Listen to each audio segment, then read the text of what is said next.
हरे कृष्णा। श्रीमद् भागवत महापुराण की जय। आज के इस प्रसंग में आप राजा ययाति की कथा भी सुनेंगे, जो कि बहुत ही रोचक है। तो श्री सुखदेव जी कहते हैं कि हे परीक्षित, राजेंद्र पुरुरवा का एक पुत्र था आयु। उसके 5 लड़के हुए, नहुष, छत्रवृद्ध, रजि, शक्तिशाली रंभ और अनेना। अब छत्रवृद्ध का वंश भी सुनो। छत्रवृद्ध के पुत्र थे सुहोत्र। सुहोत्र के 3 पुत्र हुए, काश्य, कुश और गृत्समद। गृत्समद का पुत्र हुआ शुनक। इसी शुनक के पुत्र ऋग्वेदियों में श्रेष्ठ मुनिवर शौनक जी हुए। काश्य का पुत्र काशी, काशी का राष्ट्र, राष्ट्र का दीर्घतमा और दीर्घतमा के धन्वंतरी, और यही आयुर्वेद के प्रवर्तक भी हैं। ये यज्ञ भाग के भोक्ता और भगवान वसुदेव के अंश हैं। इनके स्मरण मात्र से ही सभी प्रकार के रोग भी दूर हो जाते हैं। धन्वंतरी का पुत्र हुआ केतुमान, और केतुमान का भीमरथ, भीमरथ का दिवोदास, और दिवोदास का द्युमान, जिसका एक नाम प्रतरदन भी है। यही द्युमान शत्रुजित, वत्स, ऋतुध्वज और कुवलयाश्व के नाम से भी प्रसिद्ध है। द्युमान के ही पुत्र अलर्क आदि हुए। हे परीक्षित, अलर्क के सिवा और किसी राजा ने 66,000 वर्ष तक युवा रहकर पृथ्वी का राज्य नहीं भोगा। ये सब के सब छत्रवृद्ध के वंश में काशी से उत्पन्न नरपति हुए। रंभ के पुत्र का नाम था रभस, उससे गंभीर, और गंभीर से अक्री का जन्म हुआ। अक्री की पत्नी से ब्राह्मण वंश चला। अब अनेना का वंश सुनो। अनेना का पुत्र था शुद्ध, शुद्ध का शुचि, शुचि का त्रिककुद, और त्रिककुद का धर्म सारथी। धर्म सारथी के पुत्र थे शांतरेय। शांतरेय आत्मज्ञानी होने के कारण बड़े कृतकृत्य थे। उन्हें संतान की आवश्यकता ही नहीं थी। हे परीक्षित, आयु के पुत्र रजि के अत्यंत तेजस्वी 500 पुत्र थे। देवताओं की प्रार्थना से रजि ने दैत्यों का वध करके इंद्र को स्वर्ग का राज्य दिया, परंतु वे अपने प्रहलाद आदि शत्रुओं से भयभीत रहते थे। इसलिए उन्होंने वह स्वर्ग फिर रजि को लौटा दिया, और उनके चरण पकड़कर उन्हीं को अपनी रक्षा का भार भी सौंप दिया। जब रजि की मृत्यु हो गई, तब इंद्र के मांगने पर भी रजि के पुत्रों ने स्वर्ग नहीं लौटाया। वे स्वयं ही यज्ञों का भाग भी ग्रहण करने लगे। तब गुरु बृहस्पति जी ने इंद्र की प्रार्थना से अभिचार विधि से हवन किया। इससे वे धर्म के मार्ग से भ्रष्ट हो गए। तब इंद्र ने अनायास ही उन सब रजि के पुत्रों को मार डाला। उनमें से कोई भी नहीं बचा। अब नहुष वंश का वर्णन भी सुनो। श्री सुखदेव जी कहते हैं, हे परीक्षित, जैसे शरीरधारियों के 6 इंद्रियां होती हैं, वैसे ही नहुष के 6 पुत्र थे। उनके नाम थे यति, ययाति, संयाति, आयति, वियति और कृति। नहुष अपने बड़े पुत्र यति को राज्य देना चाहते थे, परंतु उसने स्वीकार नहीं किया, क्योंकि वह राज्य पाने का परिणाम जानता था। राज्य एक ऐसी वस्तु है कि जो उसके दांव, पेच और प्रबंध आदि में प्रवेश कर जाता है, वह अपने आत्मस्वरूप को कभी नहीं समझ सकता। जब इंद्र पत्नी शची से सहवास करने की चेष्टा करने के कारण नहुष को ब्राह्मणों ने इंद्रपद से गिरा दिया और अजगर बना दिया, तब राजा के पद पर ययाति बैठे। ययाति ने अपने 4 छोटे भाइयों को 4 दिशाओं में नियुक्त कर दिया, और स्वयं शुक्राचार्य की पुत्री देवयानी और दैत्यराज वृषपर्वा की पुत्री शर्मिष्ठा को पत्नी के रूप में स्वीकार करके पृथ्वी की रक्षा करने लगा। राजा परीक्षित ने पूछा, भगवान शुक्राचार्य जी तो ब्राह्मण थे और ययाति क्षत्रिय, फिर ब्राह्मण कन्या और क्षत्रिय वर का उल्टा विवाह कैसे हुआ? श्री सुखदेव जी कहने लगे, राजन, दानवराज वृषपर्वा की एक बड़ी माननीय कन्या थी। उसका नाम था शर्मिष्ठा। वह एक दिन अपनी गुरु पुत्री देवयानी और हजारों सखियों के साथ अपनी राजधानी के श्रेष्ठ उद्यान में टहल रही थी। उस उद्यान में सुंदर सुंदर पुष्पों से लदे हुए अनेकों वृक्ष थे। उसमें एक बड़ा ही सुंदर सरोवर था। सरोवर में कमल खिले हुए थे, और उन पर बड़े ही मधुर स्वर से भौरे गुंजार कर रहे थे। उसकी ध्वनि से सरोवर तट गूंज रहा था। जलाशय के पास पहुंचने पर उन सुंदरी कन्याओं ने अपने अपने वस्त्र तो घाट पर रख दिए, और उस तालाब में प्रवेश करके वे एक दूसरे पर जल उलीच उलीच कर क्रीड़ा करने लगी। उस समय उधर से पार्वती जी के साथ बैल पर चढ़े हुए भगवान शंकर आ निकले। उनको देखकर सब की सब कन्याएं सकुचा गईं, और उन्होंने झटपट सरोवर से निकलकर अपने अपने वस्त्र पहन लिए। जल्दबाजी के कारण शर्मिष्ठा ने अनजाने में देवयानी के वस्त्र को अपना समझकर पहन लिया। इस पर देवयानी क्रोध के मारे आग बबूला हो गई और कहने लगी, अरे देखो तो सही, इस दासी ने कितना अनुचित काम कर डाला। राम राम, जैसे कुतिया यज्ञ का हविष्य उठा ले जाए, वैसे ही इसने मेरे वस्त्र पहन लिए हैं। जिन ब्राह्मणों ने अपने तपोबल से इस संसार की सृष्टि की है, जो परम पुरुष परमात्मा के मुख रूप हैं, जो अपने हृदय में निरंतर ज्योतिर्मय परमात्मा को धारण किए रहते हैं, और जिन्होंने संपूर्ण प्राणियों के कल्याण के लिए वैदिक मार्ग का निर्देश किया है, बड़े बड़े लोकपाल और देवराज इंद्र, ब्रह्मा आदि भी जिनके चरणों की वंदना और सेवा करते हैं, और तो क्या लक्ष्मी जी के एकमात्र आश्रय परम पावन विश्वात्मा भगवान भी जिनकी वंदना और स्तुति करते हैं, उन्हीं ब्राह्मणों में हम सबसे श्रेष्ठ भृगुवंशी हैं। और इसका पिता प्रथम तो असुर है, फिर हमारा शिष्य है। इस पर भी इस दुष्टा ने जैसे शूद्र वेद पढ़ ले, उसी तरह हमारे कपड़ों को पहन लिया है। जब देवयानी इस प्रकार गालियां देने लगी, तब शर्मिष्ठा क्रोध से तिलमिला उठी। वह चोट खाई हुई नागिन की तरह लंबी लंबी सांसें भरने लगी। अब उसने अपने दांतों से अपने होठ दबाकर कहा, अरे भिखारिन, तू इतना बहक रही है, तुझे कुछ अपनी बात का पता भी है? क्या कह रही है? जैसे कौवे और कुत्ते हमारे दरवाजे पर रोटी के टुकड़ों के लिए प्रतीक्षा करते हैं, वैसे ही क्या तुम भी हमारे घरों की ओर नहीं ताकती रहती? शर्मिष्ठा ने इस प्रकार बड़ी बड़ी और बहुत कठोर बात कहकर गुरुपुत्री देवयानी का तिरस्कार किया और क्रोधवश उसके वस्त्र छीनकर उसे कुएं में ढकेल दिया। शर्मिष्ठा के चले जाने के बाद संयोगवश शिकार खेलते हुए राजा ययाति उधर आ निकले। उन्हें जल की आवश्यकता थी, इसलिए कुएं में पड़ी हुई देवयानी को उन्होंने देख लिया। उस समय वह वस्त्रहीन थी, इसलिए उन्होंने अपना दुपट्टा उसे दे दिया और दया करके अपने हाथ से उसका हाथ पकड़कर उसे कुएं से बाहर निकाल लिया। तब देवयानी ने प्रेम भरी वाणी से वीर ययाति से कहा कि हे वीर शिरोमणि राजन, आज आपने मेरा हाथ पकड़ा है। अब जब आपने मेरा हाथ पकड़ लिया, तब कोई दूसरा इसे ना पकड़ पाए। हे वीर श्रेष्ठ, कुएं में गिर जाने पर मुझे तो आपका अचानक दर्शन हुआ है। ये सब तो भगवान का ही किया हुआ संबंध समझना चाहिए। इसमें हम लोगों की या और किसी मनुष्य की कोई चेष्टा भी नहीं है। हे राजन, पहले मैंने बृहस्पति के पुत्र कच्छ को श्राप दिया था, इस पर उसने भी मुझे श्राप दे डाला। इसी कारण ब्राह्मण मेरा पाणी ग्रहण नहीं कर सकता, अर्थात कोई भी ब्राह्मण मुझसे विवाह नहीं कर सकता। यहाँ पर श्राप देने की इस बात को इस प्रकार से आप समझिए कि बृहस्पति जी का पुत्र कच्छ शुक्राचार्य जी से मृत संजीवनी विद्या पढ़ा करता था। अध्ययन समाप्त करके जब वह अपने घर जाने लगा, तो देवयानी ने उससे विवाह करना चाहा, परंतु गुरुपुत्री होने के कारण कच्छ ने उसका प्रस्ताव स्वीकार नहीं किया, जिस पर देवयानी ने उसे श्राप दे दिया कि तुम्हारी पढ़ी हुई विद्या निष्फल हो जाए। तब कच्छ ने भी उसे श्राप दे दिया कि कोई भी ब्राह्मण तुम्हें कभी पत्नी रूप में स्वीकार नहीं करेगा। देवयानी की बात सुनकर ययाति ने सोचा कि जब भगवान ने खुद ही मेरे लिए उपहार भेजा है, तो मैं भला इससे पीछे क्यों हटूं। इसलिए ययाति ने उसकी बात मान ली। वीर राजा ययाति जब चले गए, तब देवयानी रोती पीटती अपने पिता शुक्राचार्य के पास पहुंची और शर्मिष्ठा ने जो कुछ किया था वो सब उन्हें कह सुनाया। शर्मिष्ठा के व्यवहार से भगवान शुक्राचार्य जी का मन भी उचट गया। अब वे पुरोहिताई की निंदा करने लगे। उन्होंने सोचा कि इसकी अपेक्षा तो खेत या बाजार में से कबूतर की तरह कुछ बीनकर खा लेना ज्यादा अच्छा है। इसलिए अपनी कन्या देवयानी को साथ लेकर वे नगर से निकल पड़े। उधर जब वृषपर्वा को ये मालूम हुआ, तो उसके मन में ये शंका हुई कि कहीं गुरुजी शत्रुओं की जीत न करा दे या फिर मुझे श्राप ही न दे दे। इसलिए वो उन्हें प्रसन्न करने के लिए उनके पीछे पीछे गए। रास्ते में उनके चरणों में सिर के बल गिर गए। भगवान शुक्राचार्य जी का क्रोध तो बस आधे ही क्षण का था। उन्होंने वृषपर्वा से कहा कि राजन, मैं अपनी पुत्री देवयानी को नहीं छोड़ सकता, इसलिए इसकी जो इच्छा हो तुम पूरी कर दो। ऐसा करने पर फिर मुझे वापस लौट चलने में कोई आपत्ति भी नहीं होगी। जब वृषपर्वा ने ठीक है कहकर उनकी आज्ञा स्वीकार कर ली, तब देवयानी ने अपने मन की बात कही। उसने कहा, पिताजी, मुझे जिस किसी को दे दें और मैं जहां कहीं भी जाऊं, शर्मिष्ठा अपनी सहेलियों के साथ मेरी सेवा के लिए वहीं चले। शर्मिष्ठा ने अपने परिवार वालों का संकट और उनके कार्य का गौरव देखकर देवयानी की बात स्वीकार कर ली। अब वो अपनी 1000 सहेलियों के साथ दासी की तरह उसकी सेवा करने लगी।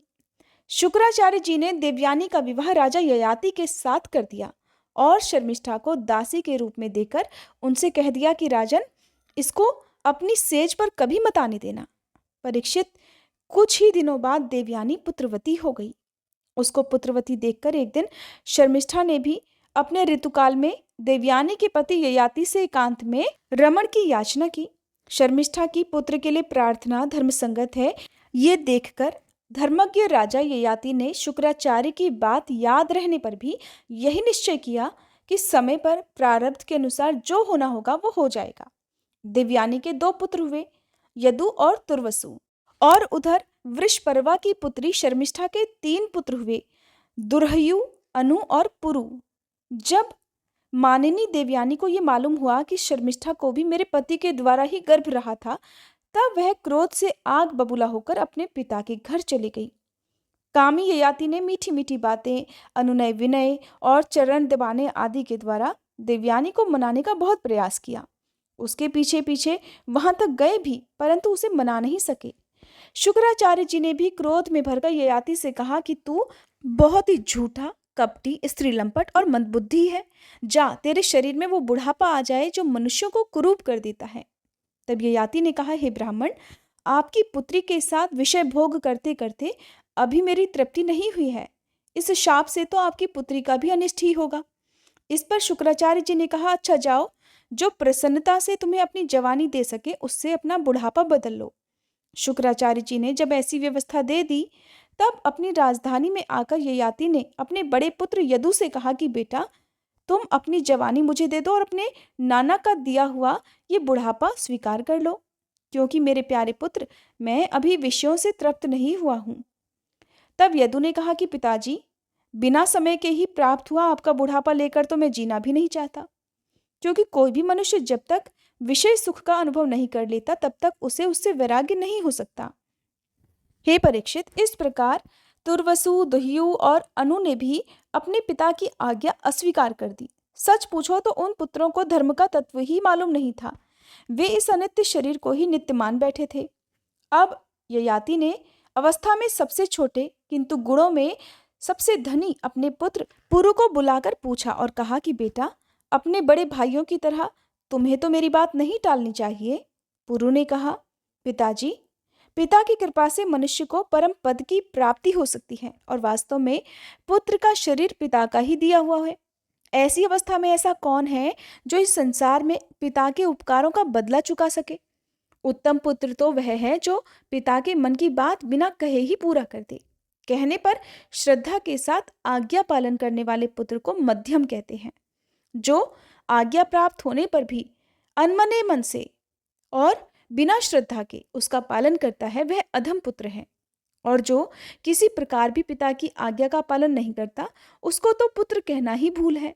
वो तो पिता के मलमूत्र के समान ही होता है।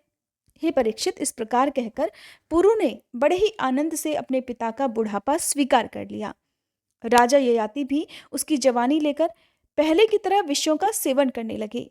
देवयानी उनकी प्रियतमा पत्नी थी। वह अपने प्रियतम ययाति को मन, वाणी, शरीर और वस्तुओं के द्वारा दिन प्रतिदिन प्रसन्न करने लगी।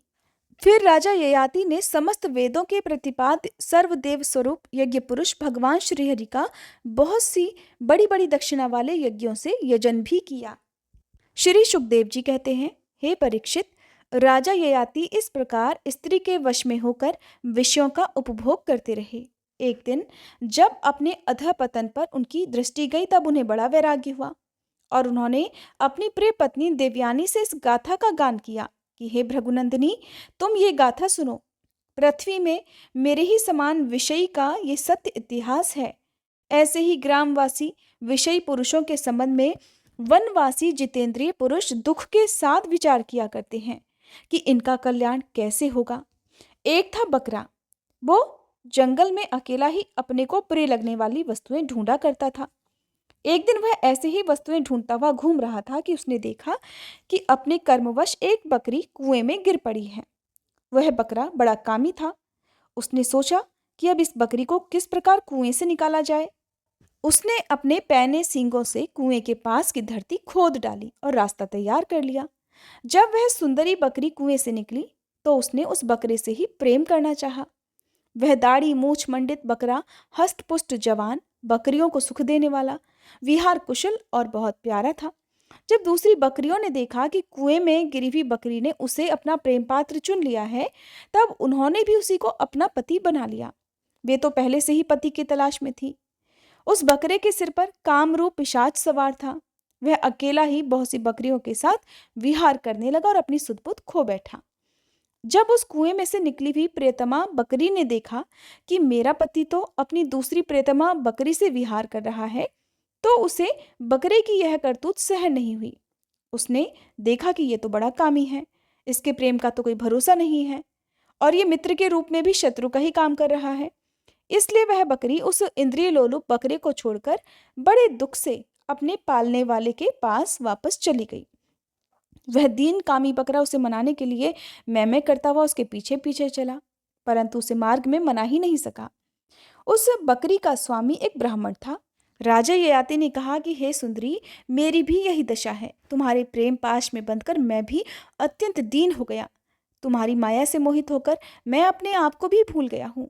प्रिय, पृथ्वी में जितने भी धान्य, चावल, जौ इत्यादि हैं, स्वर्ण, पशु और स्त्रियां हैं, वे सब के सब मिलकर भी उस पुरुष के मन को संतुष्ट नहीं कर सकते जो कामनाओं के प्रहार से जर्जर हो रहा है।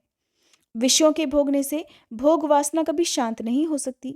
विषयों का सेवन करते करते मेरे 1000 वर्ष भी पूरे हो गए, फिर भी क्षण प्रतिक्षण उन भोगों की लालसा बढ़ती ही जा रही है। इसलिए अब मैं भोगों की वासना तृष्णा का परित्याग करके अपना अंतःकरण परमात्मा के प्रति समर्पित कर दूंगा और शीत उष्ण सुख दुख आदि के भावों से ऊपर उठकर अहंकार से मुक्त होकर हिरणों के साथ वन में विचरूंगा। परीक्षित, ययाति ने अपनी पत्नी से इस प्रकार कहकर पुरु की जवानी उसे वापस लौटा दी और उससे अपना बुढ़ापा ले लिया। ये इसलिए कि अब उसके मन में विषयों की वासना नहीं रह गई थी। इसके बाद सारा राज्यभार अपने पुत्रों को सौंपकर वे वन में चले गए। यद्यपि राजा ययाति ने बहुत वर्षों तक इंद्रियों से विषयों का सुख भोगा था, परंतु जैसे पंख निकल आने पर पक्षी अपना घोंसला छोड़ देता है, वैसे ही उन्होंने एक क्षण में ही सब कुछ छोड़ दिया।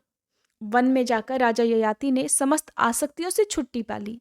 आत्म साक्षात्कार के द्वारा उनका त्रिगुणमय लिंग शरीर नष्ट हो गया। उन्होंने मायामल से रहित परब्रह्म परमात्मा वासुदेव में मिलकर वह भगवती गति प्राप्त की जो बड़े बड़े भगवान के प्रेमी संतों को प्राप्त होती है। जब देवयानी ने यह गाथा सुनी तो उसने समझा कि ये मुझे निवृत्ति मार्ग के लिए प्रोत्साहित कर रहे हैं, क्योंकि स्त्री पुरुष में परस्पर प्रेम के कारण विरह होने पर ही विकलता होती है। ये सोचकर ही उन्होंने ये बात हंसी हंसी में कही है। स्वजन संबंधियों का जो ईश्वर के अधीन है एक स्थान पर इकट्ठा हो जाना वैसे ही होता है जैसे प्याऊ पर पथिकों का। ये सब भगवान की माया का खेल और स्वप्न के जैसा है। ऐसा समझकर देवयानी ने सब पदार्थों की आसक्ति त्याग दी और अपने मन को भगवान श्री कृष्ण में लीन करके बंधन हेतु लिंग शरीर का परित्याग कर दिया। वह भगवान को प्राप्त हो गई। उसने भगवान को नमस्कार करके कहा कि समस्त जगत के रचयिता, हे सर्वांतर्यामी, सबके आश्रय स्वरूप सर्वशक्तिमान भगवान वासुदेव को नमस्कार है। जो परम शांत और अनंत तत्व है उसे मैं नमस्कार करती हूँ। श्री सुखदेव जी कहते हैं, हे परीक्षित, सुमति का पुत्र रैभ्य हुआ और उसी रैभ्य के पुत्र का नाम था दुष्यंत।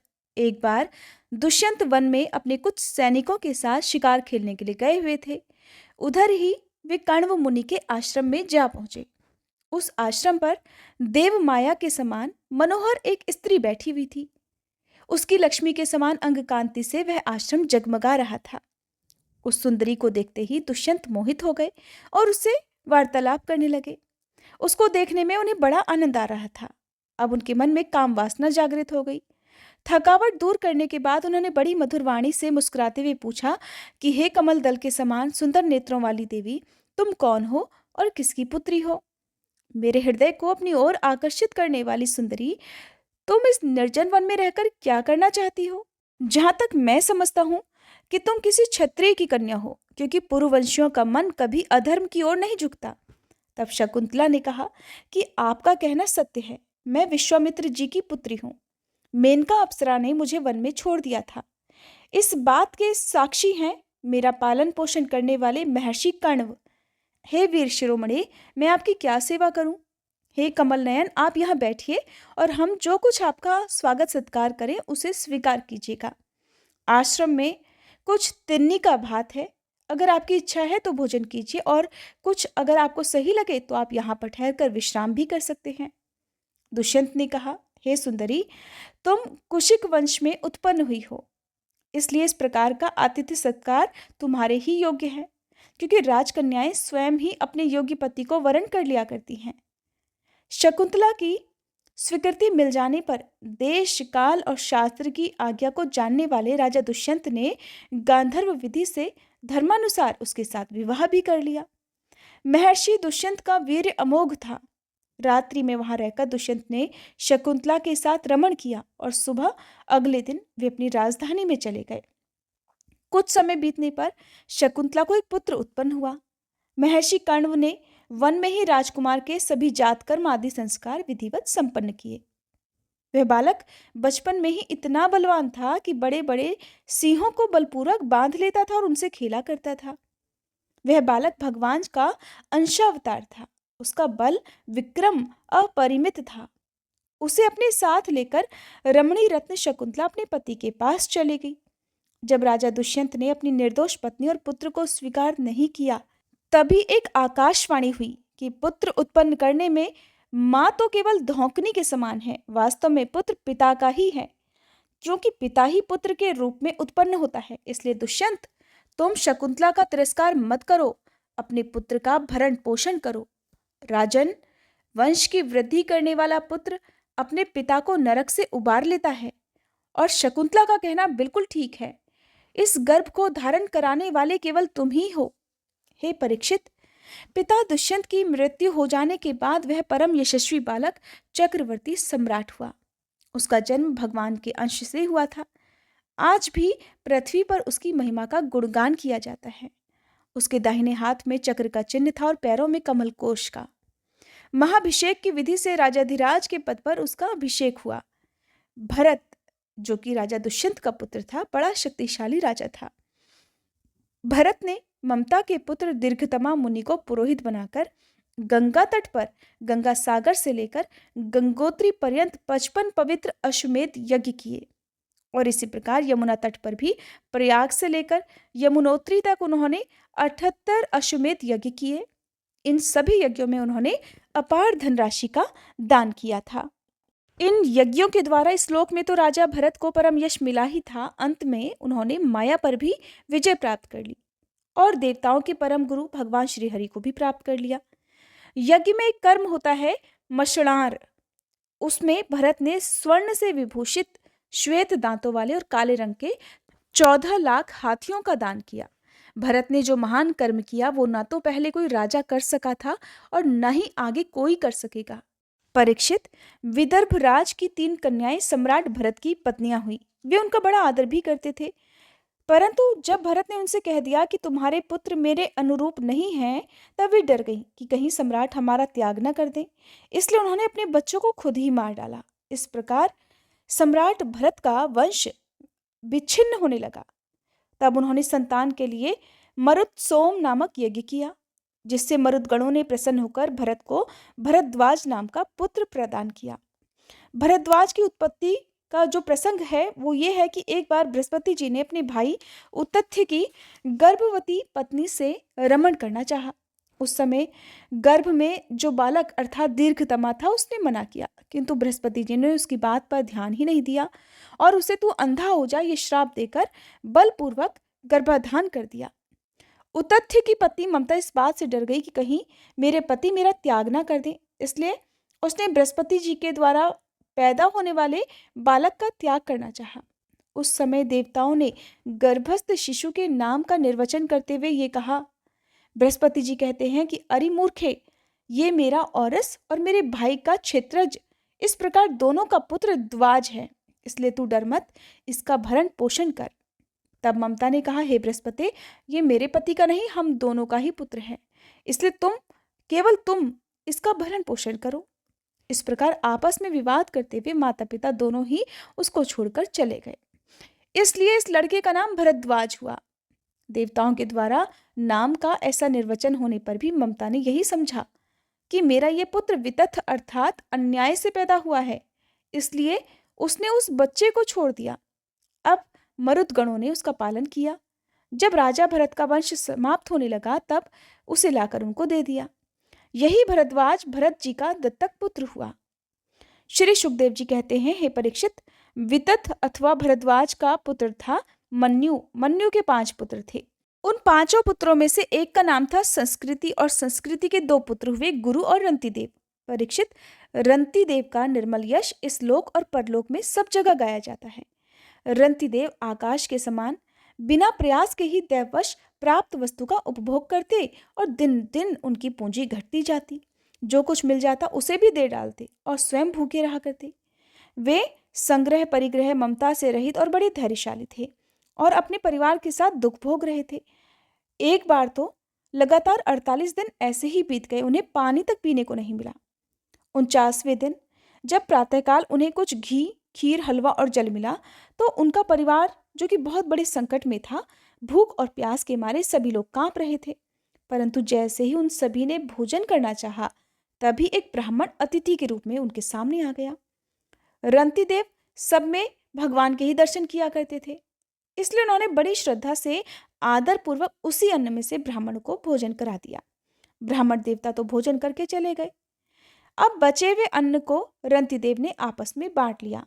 अब जैसे ही भोजन करना चाहा, उसी समय एक दूसरा शूद्र अतिथि वहां आ गया। रंतिदेव ने भगवान का ध्यान करते हुए उस बचे हुए अन्न में से भी कुछ भाग शूद्र के रूप में आए हुए अतिथि को खिला दिया। जब शूद्र खा पीकर चला गया, तब कुत्तों को लिए हुए एक और अतिथि वहां आ गया कि राजन, मैं और मेरे ये कुत्ते बहुत भूखे हैं, हमें कुछ खाने को दीजिए। अब रंतिदेव ने अत्यंत आदर भाव से जो कुछ भी बचा हुआ था सबका सब उसे दे दिया। खुद अपने परिवार के साथ फिर से भूखे रह गए। भगवानमय होकर उन्होंने कुत्ते और कुत्तों के स्वामी के रूप में आए हुए भगवान को नमस्कार किया। अब उनके पास केवल जल ही बचा हुआ था, वो भी इतना कि केवल एक ही मनुष्य उस जल को पी सकता था। उसे भी वो सब आपस में बांटकर पीना ही चाहते थे कि एक चांडाल वहां पर आ पहुंचा। उसने कहा, मैं अत्यंत नीच हूं, मुझे जल पिला दीजिए। चांडाल की वह करुणापूर्ण वाणी, जिसके उच्चारण में भी वो बड़ा कष्ट पा रहा था, बड़ी मुश्किल से वो बोल पा रहा था, तब रंतिदेव ऐसा कहने लगे कि मैं भगवान से 8 सिद्धियों से युक्त परम गति नहीं चाहता, और तो क्या, मैं तो मोक्ष की भी कामना नहीं करता। मैं तो यही चाहता हूं कि केवल मैं संपूर्ण प्राणियों के हृदय में स्थित हो जाऊं और उनका सारा दुख मैं ही सहन करूं, जिससे और किसी भी प्राणी को कोई दुख न मिले, उन सब के हिस्से का दुख भी मुझे मिल जाए। ये दीन प्राणी जब जल पी करके जीना चाहता था, जल दे देने से इसके जीवन की रक्षा हो गई। अब मेरी भूख प्यास की पीड़ा, मेरे शरीर की कमजोरी, दीनता, ग्लानि, शोक और मोह, ये सब के सब जाते रहे। मैं सुखी हो गया। ऐसा कहकर रंतिदेव ने वह बचा हुआ जल भी उस चांडाल को दे दिया। हालांकि जल के बिना तो वो स्वयं मर रहे थे, फिर भी स्वभाव से ही उनका हृदय इतना करुणापूर्ण था कि वे अपने आप को रोक नहीं सके। उनके धैर्य की भी कोई सीमा है? परीक्षित, ये अतिथि वास्तव में भगवान की रची हुई माया के ही अलग अलग रूप थे, जो कि उनकी परीक्षा लेने के लिए उनके पास आए हुए थे। परीक्षा पूरी हो जाने पर अपने भक्तों की इच्छा पूर्ण करने वाले त्रिभुवन स्वामी ब्रह्मा, विष्णु और महेश तीनों ही उनके सामने प्रकट हो गए। रंतिदेव ने उनके चरणों में नमस्कार किया। उन्हें कुछ लेना तो था नहीं। भगवान की कृपा से वे आसक्ति और मोह आदि से भी रहित हो गए और परम प्रेम में भक्ति मात्र से अपने मन को भगवान वासुदेव में उन्होंने लीन कर दिया। कुछ भी नहीं मांगा। परीक्षित, उन्हें भगवान के सिवा और किसी भी वस्तु की इच्छा तो थी नहीं। उन्होंने अपने मन को पूर्ण रूपेण भगवान में ही लगा दिया। श्री सुखदेव जी महाराज यदुवंश का वर्णन करते हुए आगे कहते हैं कि हे परीक्षित, ययाति नंदन अनु के 3 पुत्र हुए, सभानर, चक्षु और परोक्ष। इन सभी के अपने अपने पुत्र हुए और उनका वंश आगे बढ़ा। राजा बलि की पत्नी के गर्भ से दीर्घतमा मुनि ने 6 पुत्र उत्पन्न किए, अंग, वंग, कलिंग, सुहे, पुंड्र और आंध्र। इन लोगों ने अपने अपने नाम से पूर्व दिशा में 6 देश बसाए। अंग का पुत्र हुआ खनपान, खनपान का दिविरथ, दिविरथ का धर्मरथ और धर्मरथ का चित्ररथ।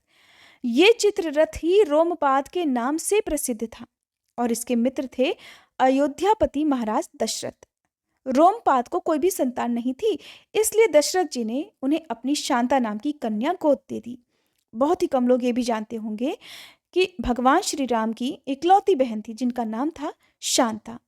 यहाँ पर उन्हीं का वर्णन किया गया है कि शांता का विवाह ऋष्यशृंग मुनि से हुआ। ऋष्यशृंग विभांडक ऋषि के द्वारा हिरण्य के गर्भ से उत्पन्न हुए थे। एक बार राजा रोमपाद के राज्य में बहुत दिनों तक वर्षा नहीं हुई। तब गणिकाएं अपने नृत्य, संगीत, वाद्य, हाव भाव, आलिंगन और विविध उपहारों से मोहित करके ऋष्यशृंग को वहां ले आईं। उनके आते ही वर्षा हो गई। अब उन्होंने इंद्र देवता का यज्ञ कराया। तब संतानहीन राजा रोमपाद को भी पुत्र हुआ और पुत्रहीन दशरथ ने भी उन्हीं के प्रयत्न से 4 पुत्र प्राप्त किए। रोमपाद का पुत्र हुआ चतुरंग और चतुरंग का पृथुलाक्ष। पृथुलाक्ष के अन्य पुत्र हुए। इस प्रकार उनका वंश आगे बढ़ा। इसी तरह से उन्हीं के वंश में थे अधिरथ। अधिरथ को कोई संतान नहीं थी। अधिरथ सतकर्मा का पुत्र था। एक दिन वह गंगा नदी के किनारे क्रीड़ा कर रहा था कि उसने देखा कि एक पिटारी में एक नन्हा सा शिशु बहा चला रहा है। वह बालक कर्ण था, जिसे कुंती ने कुमारी अवस्था में पैदा होने के कारण उसे बहा दिया था और अधिरथ ने उसी को अपना पुत्र बना लिया। परीक्षित, राजा कर्ण के पुत्र का नाम था वृषसेन। ययाति के पुत्र दुह्यु से बभ्रू का जन्म हुआ। बभ्रू का सेतु, सेतु का आरभ। इस प्रकार उनके वंश का प्रसार हुआ। हरे कृष्णा। आज का अध्याय समाप्त हुआ। उम्मीद है भागवत कथा के अलावा हमारे चैनल पर आप अपलोड होने वाली सभी वीडियोस भी देख रहे होंगे। अगर आप इन वीडियोस को नहीं देख पाते हैं तो हमारे चैनल को सब्सक्राइब करके बेल आइकन जरूर प्रेस कर लीजिएगा ताकि सभी वीडियोस का नोटिफिकेशन आपको समय पर मिल सके।